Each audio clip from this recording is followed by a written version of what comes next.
I, Chandra Nalaar Dracovin, Lord and Emperor of the Dracovin Empire, and welcome. It is time to continue my discussion on the lands, legends, planes, and planeswalkers of Magic the Gathering, where I take all these components of the world settings of Magic the Gathering and introduce you to them to open up your information, your mind, to the various components that make up the interesting worlds this game represents.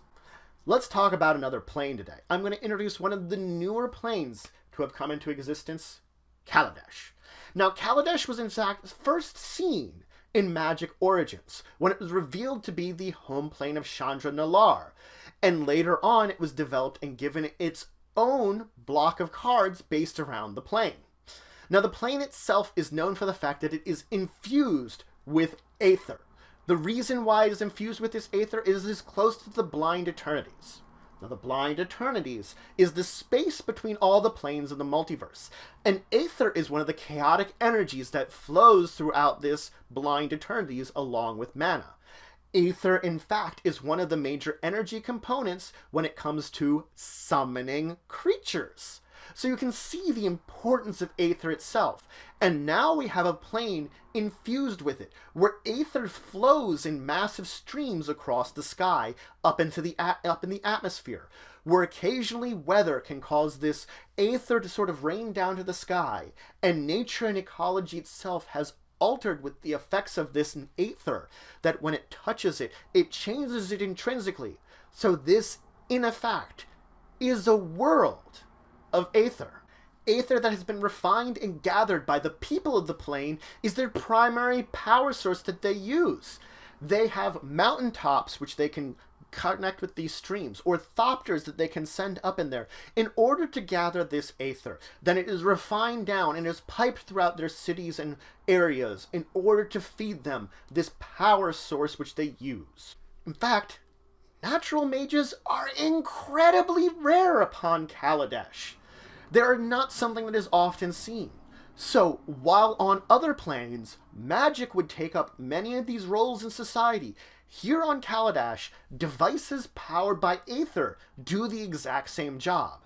So it almost is more of a plane of aether and artifice, rather than magic where many other areas are. Artifact creatures powered by aether patrol many areas and do many jobs for all the people around it. These also have more than function, though. There's a level of art to every device and artifact creature created. Inventors, those that build these things, are highly regarded and they're the most important job in all of Kaladesh.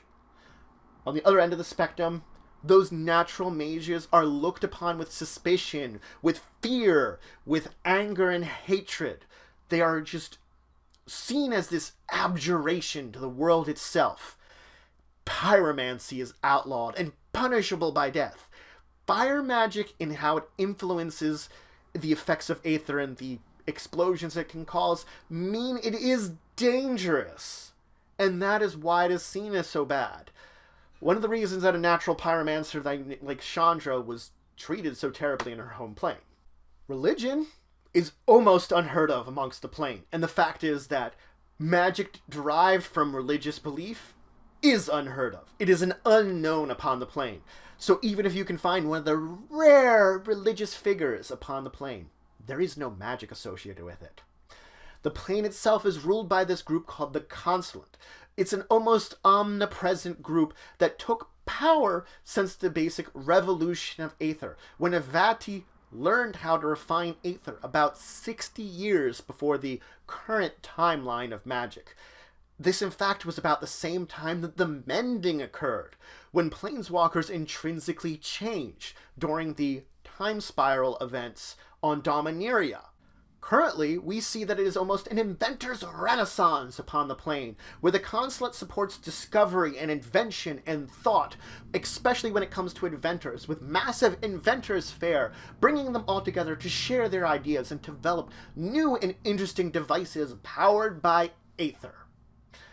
But the Consulate is not the only organization here. They're the Renegades. The Renegades see the Consulate as corrupt and conniving and controlling. They do in fact put tariffs upon aether and control the exact location where it flows. meaning they do have an intrinsic level of control over all of Kaladesh because they do control the aether flow. And the renegades, they see this as a danger, and they see the corruption in this organization and oppose them, hoping to overthrow them and basically free Kaladesh from their iron grip that they've managed to accomplish and gain over the last 60 years. Now, there are a number of locations that we know about from the sets of Kaladesh. Girapur is, of course, the capital, the city of wonders, this massive city which the consulate rules from, and all the inventors' fairs take place there. The biggest location, the biggest events, the most aether and mechanical beings. It is truly the center of the plane. The Thanum is actually up in the mountains. It's a mining place, a city where takes place a lot of the mineral and metal collections of the plane itself. Penem is a natural forest infused with aether, where the creatures there heavily reflect aether as being part of their very existence. Vahad is a region that was once known for its farming and only its farming, a vast farming area. But now some of the greatest arrowrights are known to be there. Their curators and engineers are located within this region. Now there are many inhabitants to the plane too. The elves of Kaladesh see the intrinsic connection between aether and the nature itself and try to understand it more. Humans of Kaladesh are seen to be the only race that seems to be completely unaffected by aether and being around them. The Videlkins of 6 fingers are much more tall and elongated and kind of try to find the balance between everything. The dwarves are powerful inventors, as they've always been, wrights and smiths themselves, but now are white mana aligned, rather than the red mana aligned that they seem to be in many other places. Gremlins are a small creature that seems to feed on aether and be attracted to it. They're red-aligned beings which are seen as a pest. Aetherborn are black-aligned creatures born from aether itself. They are short-lived hedonists who seem to have this idealism that they are almost all one and one with the aether itself. Whales are massive flying creatures that flow within the aether streams themselves and are almost mysterious. Giants are seemingly unintelligent and just walk the lands, following the aether flow on this almost journey that they will never end, this migration that constantly follows it. And angels and demons are living inventions, made with strange powers and abilities that shouldn't exist, but they are alive. Now, Kaladesh itself is made to have an incredible steampunk feel, and it was made to reflect actually non-colonial India. India without the colonial influence of Britain. So, that's it for today. I introduce you to another plane, Kaladesh. This is one that just has recently come out. Now the fact is, Kaladesh is an interesting place where natural magic is rare and I hate it, and where aether manipulation, artifice, and device are key, where almost this level of technology exists, a steampunk feel, but very interestingly ethnically diverse, with many races, each with their own ideas of manipulating aether, manipulating devices. And of course it's all ruled over by this consulate, which many see as corrupt and controlling. And in a way it is very controlling.